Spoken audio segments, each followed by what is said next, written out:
नमस्कार दोस्तों, ocean network में आपका स्वागत है। मैं हूं ओमकार चौधरी।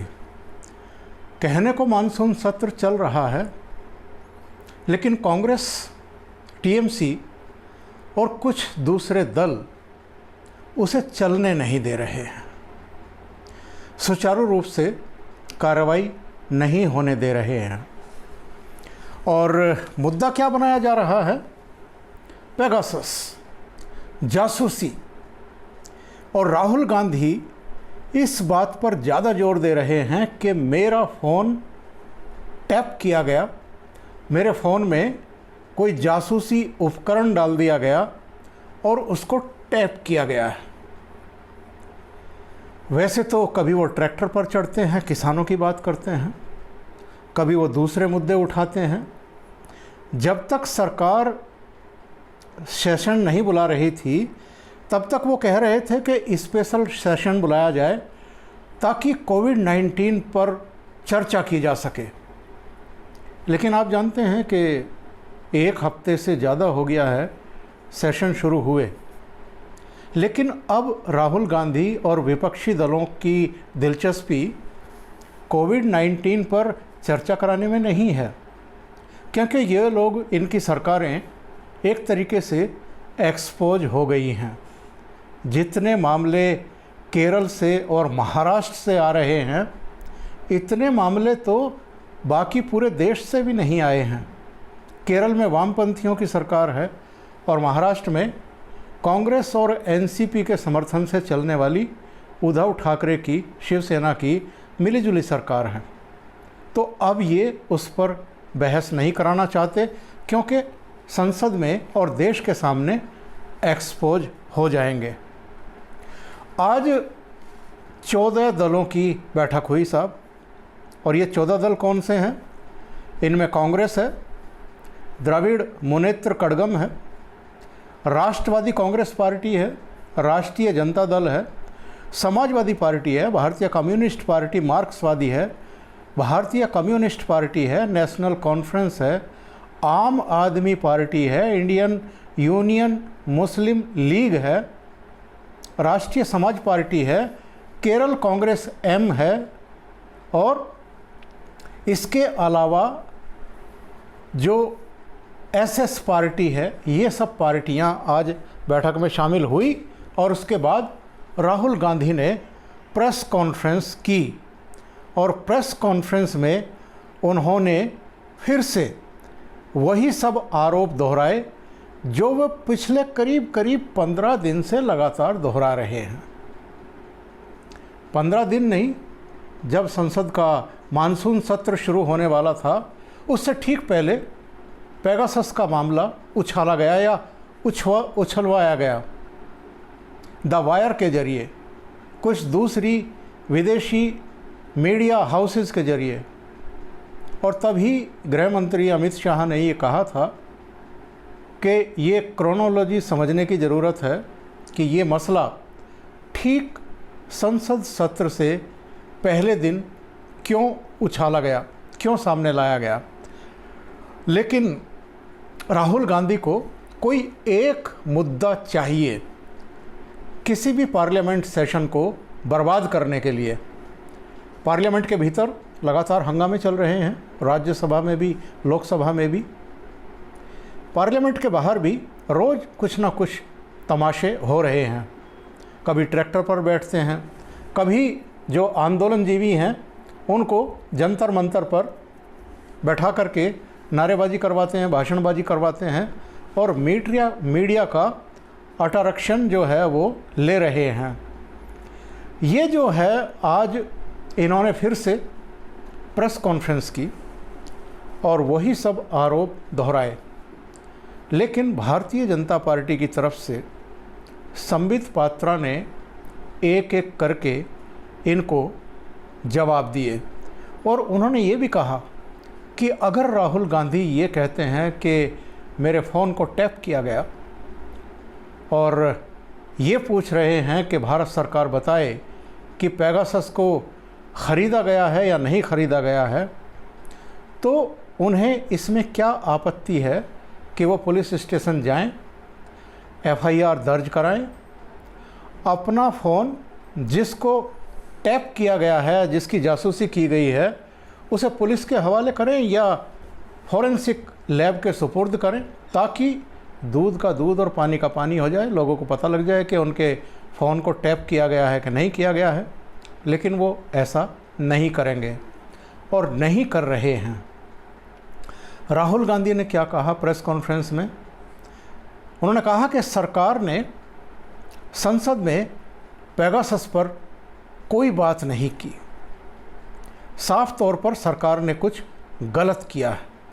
सरकार ने कुछ ऐसा किया है जो देश के लिए ख़तरनाक है, वरना वे कहते कि आइए और चर्चा कीजिए। हमारे बारे में कहा जाता है कि हम संसद की कार्रवाई को नहीं चलने दे रहे हैं।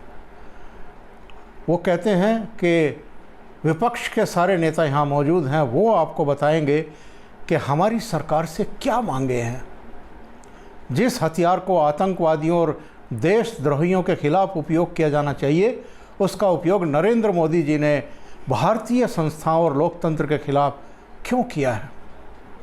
ऐसी बहुत सारी बातें राहुल गांधी ने प्रेस कॉन्फ्रेंस में की और उनका जवाब संबित पात्रा ने क्या दिया, आइए जरा सुनते हैं।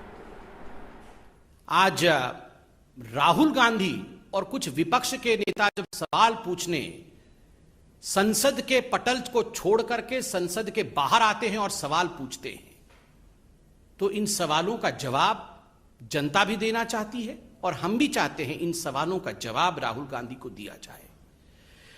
राहुल जी, आपने कहा कि आज पूरा विपक्ष जो है वो पूरा विपक्ष आज एक हो गया है और एक होकर ये कुछ सवाल पूछ रहा है। राहुल जी, ये तथाकथित विपक्ष एक कब नहीं था? आज ममता जी भी चाय पी रही हैं सोनिया गांधी जी के साथ, आप कह रहे हैं कि हम सब एक हो गए। आप याद करिए 2018 में कर्नाटक में किस प्रकार ये तमाम विपक्ष के नेता एक दूसरे के हाथ पकड़ करके मंच पर मौजूद थे। ममता जी, मायावती जी, सोनिया जी, ये सारे लोग मंच पे मौजूद थे और कह रहे थे हम तमाम नेता एक होकर भारतीय जनता पार्टी को हराएंगे, हम मोदी जी के विचारधारा के खिलाफ अपनी आवाज को बुलंद करेंगे। क्या नतीजा हुआ? क्या नतीजा हुआ? जनता जनार्दन है।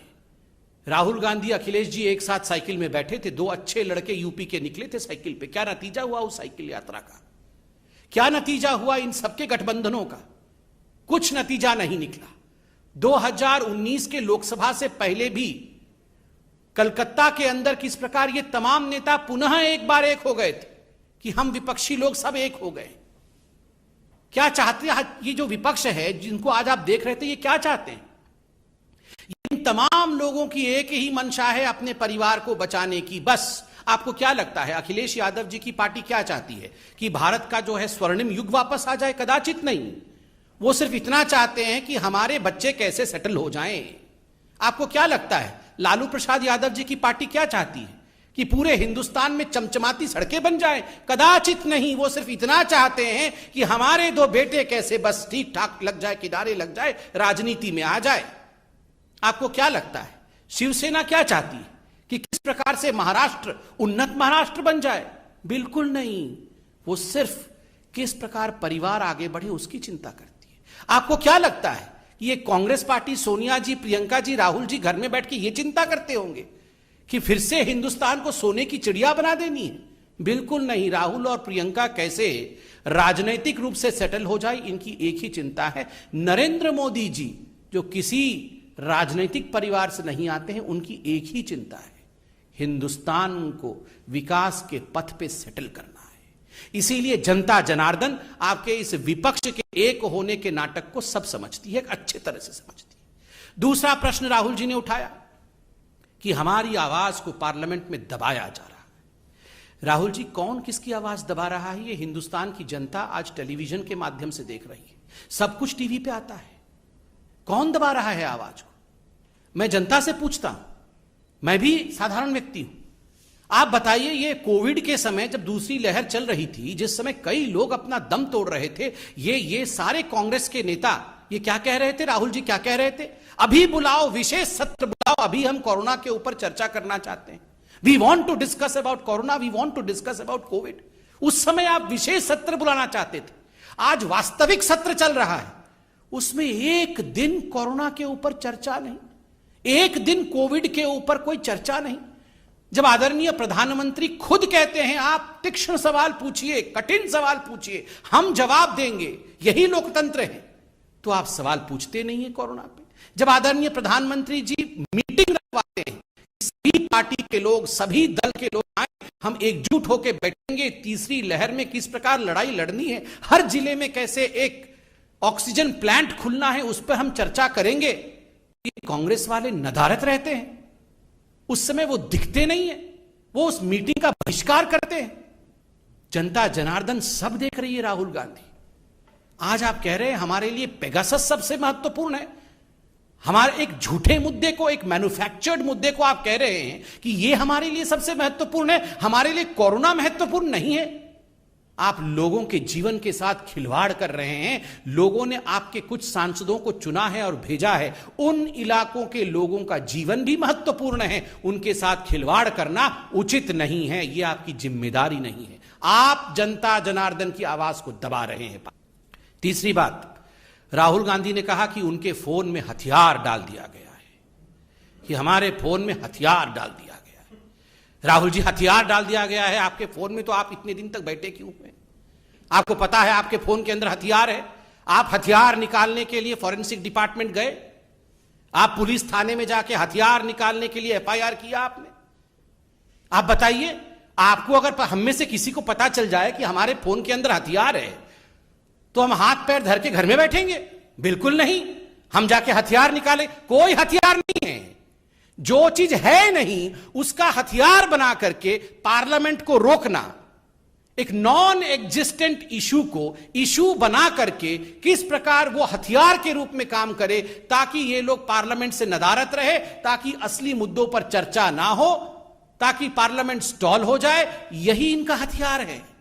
आज भी इस मंच से मैं कहना चाहूंगा, राहुल जी, आपके फोन में हथियार है तो तुरंत फोन को जाके पार्लियामेंट के थाना में आप सरेंडर करिए, हथियार निकलवाइए, हथियार रख के फोन में मत चलिए, ये अच्छी बात नहीं है। राहुल जी, आपने कहा कि हम पार्लियामेंट को डिस्टर्ब नहीं कर रहे हैं और पेगासस पे सरकार को चाहिए कि बिल्कुल उत्तर दे दे, और हम अपनी जिम्मेदारी को पूरी कर रहे हैं पार्लियामेंट। राहुल जी, पेगासस पर ही आईटी मंत्री अश्विनी वैष्णव जी पार्लियामेंट में उत्तर दे रहे थे, लिखित उत्तर दे रहे थे, जो लिखा हुआ है उससे पढ़कर उत्तर दे रहे थे। आपके सभी प्रश्नों के, आपके सभी संशयों का उत्तर दिया जा रहा था, मगर आप लोगों ने क्या किया? आप लोगों ने कागज को आदरणीय मंत्री जी के हाथ से छीन करके फाड़ दिया, उसे हवा में उड़ा दिया, उसे फेंक दिया। यह जिम्मेदारी है? ये जिम्मेदारी नहीं है, ये गैर जिम्मेदाराना बिहेवियर है, और ये लोकतंत्र की मर्यादाओं का छलनी उड़ाना है, ये लोकतंत्र की मर्यादाओं के साथ खिलवाड़ करना है। हम पार्लियामेंट में उत्तर दे रहे हैं, मंत्री खड़े हैं, उत्तर पढ़ रहे हैं, हाथ में से कागज छीन के फाड़ देना। Rahul ji, many leaders in the opposition have learned the same gimmicks that you used to follow in your party. We were reminded that day the way you had torn the ordinance of Dr. Manmohan Singh, the then Prime Minister. उस समय के प्रधानमंत्री doctor Manmohan Singh ji के ordinance को आपने जिस प्रकार फाड़ करके कागज को उड़ाया था ना, ठीक उसी प्रकार आपसे सीखकर आज कुछ आपके अनुयायी मंत्रियों के कागजों को संविधान के सबसे बड़े मंदिर के पटल पर फाड़ कर फेंक रहे हैं। ये जिम्मेदारी नहीं है, this is irresponsibility. But by the way, Rahul and responsibility can never travel together. Rahul means irresponsibility. Rahul का अर्थ ही irresponsibility है। बंधुगण, ये सारे प्रश्न बहुत महत्वपूर्ण हैं। हर विषय पर अगर कहीं चर्चा होनी चाहिए, सख्त से सख्त अगर सवाल कहीं पूछना चाहिए, ये आदरणीय प्रधानमंत्री जी ने फर्स्ट डे बताया, पहले दिन में सत्र में बताया कि पार्लियामेंट में होना चाहिए। पार्लियामेंट पूरा हिंदुस्तान आज टीवी के माध्यम से देखती है। क्या हो रहा है पार्लियामेंट में? कागज उड़ाया जा रहा है, प्लेकार्ड्स दिखाए जा रहे हैं। आज जनता पूछती है कोविड पे चर्चा ऑपोजिशन क्यों नहीं कर रही है? We expect the opposition, we expect particularly the Congress party and Rahul Gandhi to be responsible. अभी के लिए इतना ही। बहुत बहुत धन्यवाद। अगर आपको ये चैनल और इसके कंटेंट पसंद आ रहे हैं तो लाइक करें, कमेंट करें, वीडियो को शेयर भी करें। अभी तक अगर आपने ये चैनल सब्सक्राइब नहीं किया है तो सब्सक्राइब कर लें और साथ में लगे बेल आइकॉन को दबा दें ताकि आगे आने वाली वीडियो और उनके नोटिफिकेशन आप तक पहुंचते रहें। बहुत बहुत धन्यवाद। नमस्कार।